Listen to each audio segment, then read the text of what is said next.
장애인 문화복지신문 제438호 제9면 기사입니다. 성남시 신흥이동 장애인복지관 이름 공모. 성남시는 수정구 신흥이동 2377번지의 장애인복지관 건립을 추진 중인 가운데 오는 7월 20일까지 해당 시설 명칭을 공모한다. 시는 장애인과 비장애인 간 화합의 공간이라는 의미와 장애인복지관의 목적 기능을 함축적으로 표현한 명칭을 선정한다는 계획이다. 이와 함께 지역주민 모두 함께 어울리자는 의미에서 시설 명칭에 장애인이라는 단어를 사용하지 않기로 방침을 정했다. 이를 반영해 명칭을 공모하려는 시민은 성남시청 홈페이지 온라인 신청을 접속해 복지관 이름과 담긴 의미를 적어 보내면 된다. 시는 전 직원 온라인 투표 40%, 명칭 선정위원회 심사 60%로 오는 8월 30일 13개의 명칭을 선정한다. 선정자에게는 최우수상 1명 70만원, 우수상 1명 30만원, 장려상 1명 20만원, 가작 10명 각 3만원 등 모두 150만원을 성남사랑 상품권으로 시상한다. 이번에 명칭을 공모하는 신흥이동 장애인복지관은 오는 2025년 말 완공을 목표로 총 344억 6,500만원이 투입돼 지하 3층 물결표 쌓인 지상 5층, 건물 전체 면적 6,904 규모로 지어진다.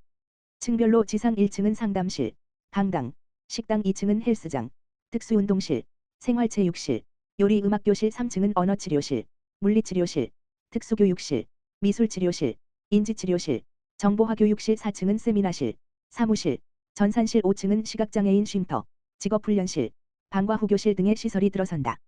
복지관 2층에 배치되는 헬스장, 54, 생활체육실, 90은 장애인과 지역주민이 함께 이용하는 시설로 조성된다. 성남시, 지방자치단체 건강증진사업 보건복지부 장관 표창받아.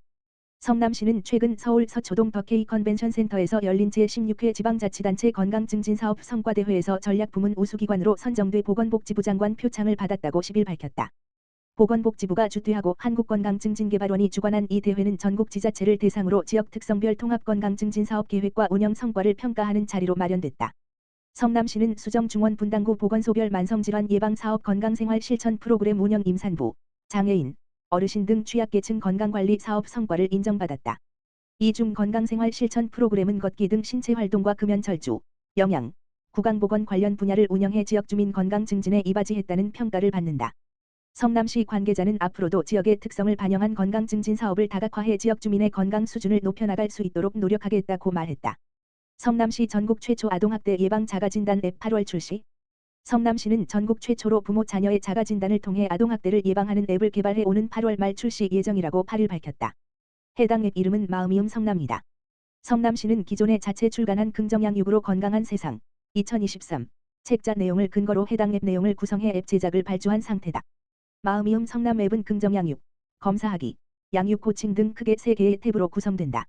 긍정양육 탭은 아동 권리를 존중하는 부모의 긍정적 개입 방법, 일반 양육 지도 사례 등의 내용을 담아 부모와 자녀 모두가 행복해지는 양육 정보를 제공한다. 검사하기 탭은 부모의 자녀 양육에 대한 자가 평가와 자녀의 기질 검사가 이루어진다. 부모 자가 평가는 영유아가 보는 앞에서 부부싸움을 하는지, 아동이 어떤 이야기를 해도 진지하게 들어주려고 노력하는지 등의 문항으로 구성돼 아동 인권이나 아동학대 관련 인식 수준을 점검해 볼 수 있다. 검사 결과에 따라 유형별 교육 영상 보기도 지원한다. 자녀는 우울, 불안, ADHD 등의 유형별 검사 결과에 따라 무료 상담 제공 기관을 안내한다. 양육 코칭 탭은 외부 전문 상담 기관과의 상담을 밤 12시까지 제공해 자녀 양육의 해결책을 제시한다. 시 관계자는 최근 2년간 성남 지역 아동학대 사례 521건 중 부모에 의한 경우가 431건, 82.7%로 집계된다면서 마음이음 성남 앱은 부모가 언제, 어디서든 손쉽고 편리하게 긍정양육 정보를 제공받아 아동에 대한 이해 부족으로 발생하기 쉬운 학대를 예방하게 될 것이라고 말했다. 성남시 보호작업장, 성남시 한의사회 협력업체 지정. 성남시 보호작업장, 원장 이운규, 은 24년 6월 24일 성남시 한의사회 협력업체 지정 협약을 맺었다. 이로써 성남시의 320개 한의원은 성남시 보호작업장 장애인들의 직업재활과 안정적인 일상생활의 복귀를 돕고자 장애인 직업재활 시설의 쇼핑백을 우선적으로 공급받는 계기를 마련하였다. 성남시 보호작업장 이운규 원장은 이번 협력체계 구축으로 성남시 보호작업장에서 제작하는 양질의 쇼핑백이 성남시의 모든 한의원에 공급될 수 있도록 최선을 다하겠다라며 말을 전했다. 그리고 장애인들의 직업 안정을 위해 협조해준 성남시 한의사회 윤혜선 회장에게도 감사를 전했다. 성남시 보호작업장에서는 이번 기회를 장애인들의 자립을 지원하는 계기로 삼아 더욱더 장애인 복지에 앞장설 것을 다짐했다.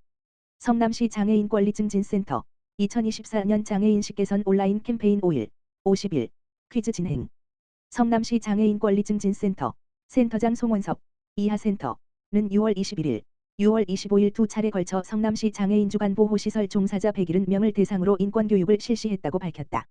센터는 성남시 장애인 주간 보호시설협회, 협회장 조영일, 이하협회와 종사자가 실천 현장에서 겪는 어려움을 공유하고 궁금증을 해소할 수 있는 교육 주제를 고민하였다. 6월 21일, 첫 번째 인권교육은 전 국가인권위원회 장애차별조사 1과 아는 자 과장이 장애인 인권침해 사례를 통한 인권교육을 주제로 교육을 진행하였고 6월 25일, 두 번째 인권교육은 법무법인 SL 장영재 변호사가 실제 판례로 알아보는 장애인 인권을 주제로 교육을 진행하였다. 교육에 참석한 종사자는 현장에서 일어나며 경험했던 사례가 국가인권위원회에서 어떤 과정을 거쳐 해결되었는지 알게 되어 더욱 와 닿는 교육이 되었고 인권침해에 어떻게 대응할 수 있는지 정보를 얻을 수 있는 시간이었다며 소감을 밝혔다. 이재준 수원시장, 수원 대전환 시작하겠다. 이재준 수원시장은 공간의 대전환, 경제의 대전환, 시민생활의 대전환으로 수원 대전환을 시작하겠다고 밝혔다. 민선 8기 2주년을 맞아 8일 시청 중회의실에서 브리핑을 한 이재준 시장은 광역철도망 구축, 도시정비 사업으로 공간을 대전환하고 첨단과학 연구도시를 조성해 경제를 대전환하고 시민에게 꼭 필요한 것을 지원해 생활을 대전환하겠다고 말했다. 공간 대전환 정책으로 광역철도망 구축 사업과 도심 재창조 2.0 프로젝트를 제시하고 경기 남부광역철도 건설 사업이 실현되도록 모든 역량을 쏟겠다며 또 신규 정비구역 지정 기간을 2년으로 단축해 노후 원도심 정비 사업을 빠르게 진행하겠다고 밝혔다. 경제 대전환 정책으로는 환상형, 첨단과학 혁신 클러스터 조성을 제시하며 궁극적인 목표는 서수원권 1원의 300만 규모 경제자유구역을 만들어 한국형 실리콘밸리를 조성하는 것이라고 말했다. 생활 대전환 정책으로는 저층 주거지 집수리 지원사업 세비타우스, 1인 가구 지원사업, 지역상권 보호도시 등을 제시했다. 이재준 시장은 경제 대전환을 이루기 위한 최우선 과제는 과도한 규제를 개선하는 것이라며 과밀억제권역에 속한 12개 도시가 힘을 모아 무엇보다 시급한 과제인 취득세 중과세 폐지를 단계적으로 추진하겠다고 말했다. 또 수원시 민생규제혁신추진단을 운영해 시민의 삶을 불편하게 하는 규제를 발굴하고 신속하게 개선 방안을 마련해 정부에 건의하겠다며 시 자체적으로 개선할 수 있는 규제, 정부의 개선을 건의할 규제로 분류해 체계적으로 규제 개선을 추진할 것이라고 밝혔다. 이재준 시장은 지난 2년 동안 경제특례시를 만들기 위한 기반을 닦고 시민의 손으로 만드는 도시의 기틀을 만들었다며 수원기업 세빛펀드 세빛중자 세빛민원실 세빛톡톡 수원 세빛돌봄 등을 성과로 제시했다. 또 수원시정연구원이 시민 2,000명을 대상으로 2020세 수원 서베이를 했는데 시정 만족도가 77.1%였다며 새로운 수원을 만들기 위해 지난 2년간 공직자들과 함께 열심히 노력했는데 긍정적으로 평가해 주신 시민 여러분께 진심으로 감사드린다고 말했다. 이어 시민이 빛나는 도시, 전국에서 가장 살기 좋은 도시가 되도록 모든 역량과 열정을 쏟아붓겠다고 약속했다.